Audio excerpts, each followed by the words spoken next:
एक छोटे से गांव में जहां हर दिन एक जैसा ही गुजरता था, वहां के निवासियों को कभी कभार ही कोई बड़ा रोमांच मिलता था। उस गांव में मोहन एक आदमी था जो अपनी मजाकिया हरकतों और अजीबोगरीब किस्सों के लिए मशहूर था। एक दिन गांव में एक नई खबर आई कि जंगल में एक रहस्यमय गुफा मिली है जिसमें शायद खजाना छिपा हो सकता है। मोहन ने तुरंत फैसला किया कि वह इस गुफा का रहस्य सुलझाएगा। उसने अपने दोस्तों रामू और श्याम को भी इस अभियान में शामिल कर लिया। तीनों ने एक रात योजना बनाई और अगले ही दिन जंगल की ओर रवाना हो गए। जब वे गुफा के पास पहुंचे तो उन्हें एक अजीब सी आवाज सुनाई दी। मोहन ने मजाक करते हुए कहा, "ये तो शायद कोई भूत की आवाज है।" रामू और श्याम हंस पड़े, लेकिन उनके दिल में डर भी था।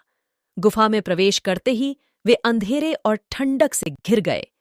उनके हाथों में टॉर्च थी, जिसकी रोशनी में उन्होंने गुफा के कोनों को देखा।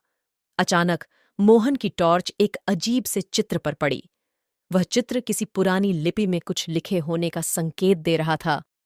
रामू, जो कि पढ़ाई में हमेशा तेज रहा था, उसने पढ़ा, खजाना उन्हीं को मिलेगा जो सच्चे दिल से खोज करेंगे। मोहन ने मजाक में कहा, हम तो सिर्फ मजे के लिए आए हैं, खजाना तो हमें मिलना ही नहीं। परंतु रामू और श्याम ने उसे गंभीरता से लिया और आगे बढ़े। गुफा के अंदर उन्हें कई मोड़ मिले। हर मोड़ पर एक नई चुनौती थी।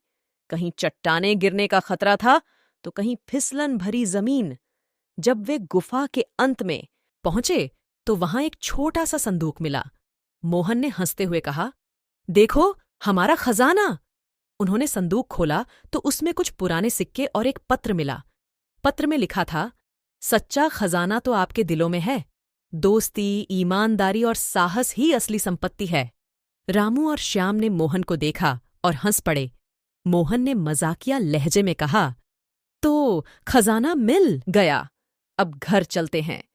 इस अनुभव ने उन्हें सिखाया कि जीवन की असली संपत्ति हमारे रिश्ते और हमारे मूल्य हैं। इस कहानी ने गांव वालों को भी एक नया संदेश दिया कि असली खजाना हमारे संबंधों और अच्छे गुणों में ही छिपा होता है। मोहन, रामू और श्याम ने इस अभियान को हमेशा के लिए यादगार बना दिया।